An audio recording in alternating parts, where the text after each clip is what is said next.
Well, there. It's been a little while. I think you remember me. I'm Dunk with the Not Square Garage.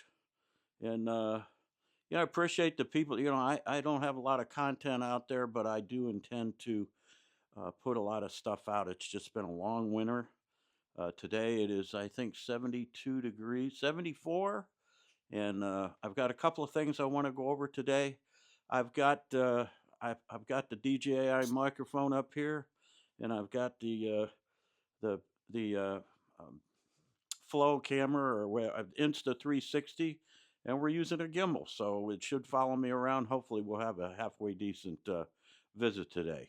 Just a couple of things I want to cover. Uh, I've had these on my mind for a while, and I try to organize my thoughts, but you know me, it just kind of comes out. One of the first things I want to talk about is something that I saw at a tool show recently, and let me walk over here. So I saw this thing. They said it was like 560. Whew, you know me. I had to have it. So I bought it. And since then, I thought, well, I'm going to let you guys see it. And my whole point is there's a lot of reviews out there for this. I don't need to do a review. You squeeze the trigger and air comes out. I think they said it's like 560, 520. Don't quote me. Don't beat me up with it's over 500, I think. So I thought, well, it should be handy for some things around the shop. So why not? I mean, it beats getting the compressor out for just blowing some dust around. Now, I know we shouldn't be blowing a lot of dust around, but I'm not going to use it for blowing a lot of dust around. I'm not going to use it for blowing leaves. I've got leaf blowers for that. I just thought it would be handy to have to, just kind of blow some of the dust out. Uh, so then, me being who I am, I always got to go that extra step. So I thought, let's see how much it really blows. I don't know. Nobody ever did that. So I got digging around in my uh, test equipment that I have, and lo and behold, uh, quite well a year ago or 2 years ago, since I saw it, it's like, oh, I don't have one of those. So I bought a anem, ana, anem, anem, ana, Anemometer, I guess. I can never say it right. It's one of those things that you get stuck with too many M's and R's and whatever. So anyhow, it's a thing that gauges how fast the wind is. If you're a sailboater, you know about this stuff. And so I thought, well, it'd be pretty cool. I'll do a review of let's just see how much wind it blows. Why not? So I got my little Anemometer out, and then I pointed it like that, and I went like that, and it was doing pretty good.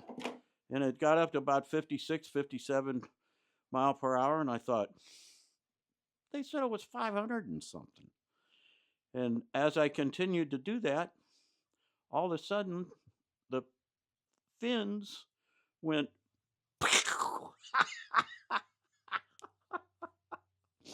Ah, there ain't none in there.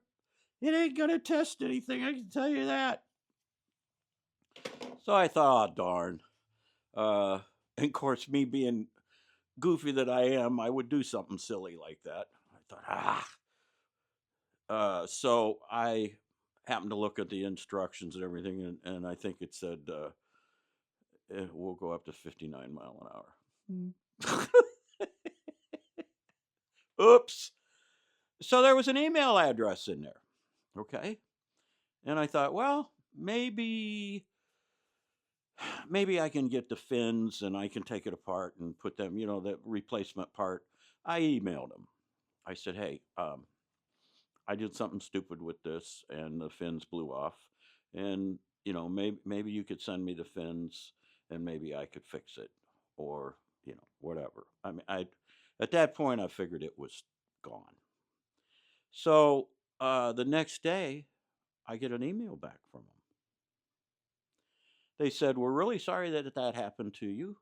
The top speed of is like 59 mile an hour." I found that out.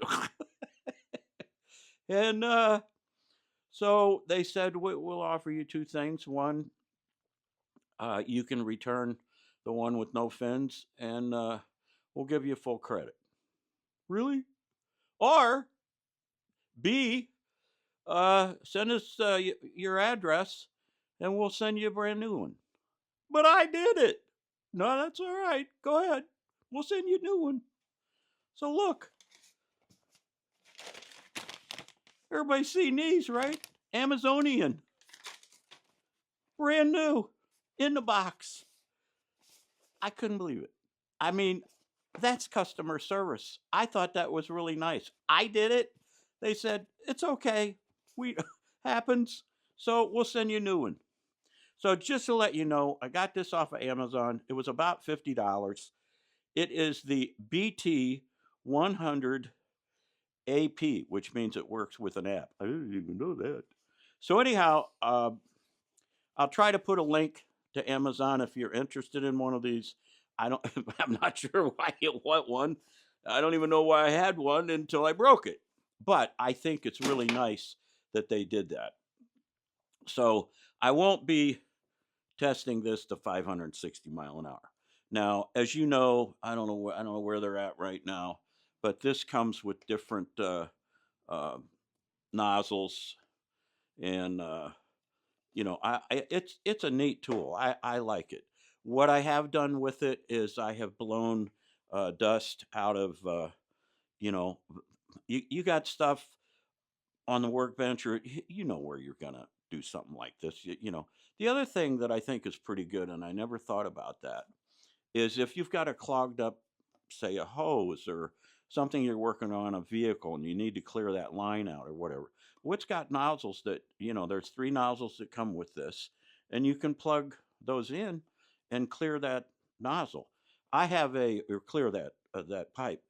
I have a small water feature that has a buried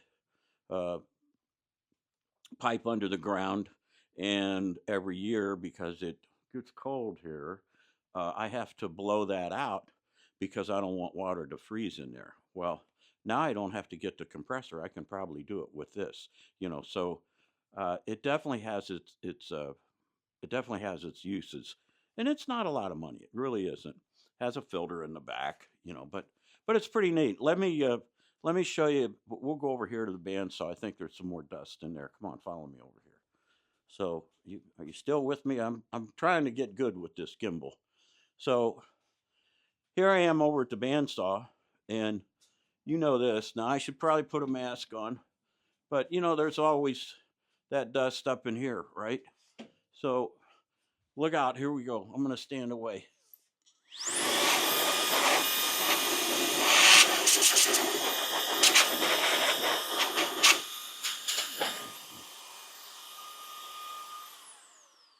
Not bad, huh? So that's the 10-minute, 5-minute, the 1-minute review on this. It's a nice tool to have. I'm glad I have it, and I'm not going to test it with the anemometer. So the second thing I want to talk about, look down there. Okay. All right. The second thing I want to talk about, which you probably already noticed, is the floor in here is now become rubberized. So I'm going to walk around. Hopefully this camera will pick it up. I'm going to look down and I'm going to talk about it. I'm going to walk. We're going to switch over to this guy, and I'm going to walk over there. So here, if you look at this floor, okay, it's cushiony, it's warm, it's snaps all together, and it really does do a good job. I like it. The main thing is that it's warm and it's cushy on your feet. Feels a lot better when you're standing on concrete. This is nice. Originally, I had brought this in and sat it onto the rubber mat that this is, and things got a little bubbled up in the air, whatever, and it's just because of the way that I did it. So I moved everything out, but I still had a couple of these tiles here that were kind of because they had gotten bubbled up a little bit. They didn't want to lay down real well. You're probably familiar with a double back sticky tape that, I think we use a lot. So I put a few strips of that with this. I laid it back down. I had a piece of plywood, and it's 1/2-inch plywood. I brought it in, painted it black so it would kind of match, and it's working great. Over here at the saw table, or whatever you want to call that workbench that I built, that's not square over there. So anyhow, that's how we got the name. So you'll notice this is sitting on 1/4-inch melamine, and the reason is because this is very heavy. It's not going to roll well on that. So I did that. I put it under that, which, by the way, I want to show you these real quick. When you're really moving some heavy stuff and you need something to lift things up, oh, this was a lifesaver. So I could lift it up, move it out of the way, and then put the melamine down, move it back on there. I just, you know how I did that. That's not too hard. So the other thing about it is this is where the stuff came from. I bought it, and I used, I think, 4 or 5 boxes of this so far, and this box is still full. I've never even opened it yet. My cost is probably, I would say, $250. I think that's all I've got invested. And when I get more time, I'm going to move the wood cart out of here. And of course, I got a mess over here, and I'm going to fill in this space over here with more of it. So I'm pleased with it. If it gets messed up, lift it up and put another one in. You know, it's not a big deal. So that's about the only 2 things I wanted to tell you about. The other thing is, you noticed I put some melamine over here. You know, built these carts for my sustainers, and they're so heavy because I have so much stuff here. They're heavy that they don't want to roll real well. So I got another 4x8 sheet of melamine, and it's not totally 8 foot this way. I cut it down. Who cares, right? So it fits well. I'm happy with it. And this guy, if you, I think you know, even women would like to use this just to blow some dirt out around the garden. I don't know. It's a handy tool. You'll think of ways to use it. That's the selling point, huh? Okay, last thing. Everybody kind of remembers this thing, right? I'm going to visit this again, and I want to make sure everybody understands that what I was doing with this was not what it's intended to do. You already got that part, right? I wanted to use it with regular T-track clamps, and this is made for micro jig. And if you know me, you know I really like micro jig stuff. So I've had some people comment. I appreciate comments. I certainly don't know everything. I appreciate comments. I had somebody tell me, well, you need this router bit to do what you want to do for T-track, blah, blah, blah. And I'm gonna take a look at that in the future and play with that and see if it works. I'm definitely gonna do this with micro jig clamps, and if I can build another one, you know, to put on top of my workbench over there. You know, this guy here with all the, you know, if I can put it on there where I can clamp both, it's going to be the best of both worlds. And so hopefully that's a video that's going to be up and coming pretty soon. That's all I've got today. Think that's it. If you have some questions about any of the stuff that I've done, I'll tell you all that I know, which is not a lot. But hey, look, listen, we talked about this before. It's warmer out now. Get yourself outside. Get yourself out here. Well, not here, but your wood shop. And if you're not doing anything special, so what? You know, you're walking around going, what could I do different there? How did I do that? But get outside. Come on. Okay, that's it I got. That's it. Let's go. Go! I'm done.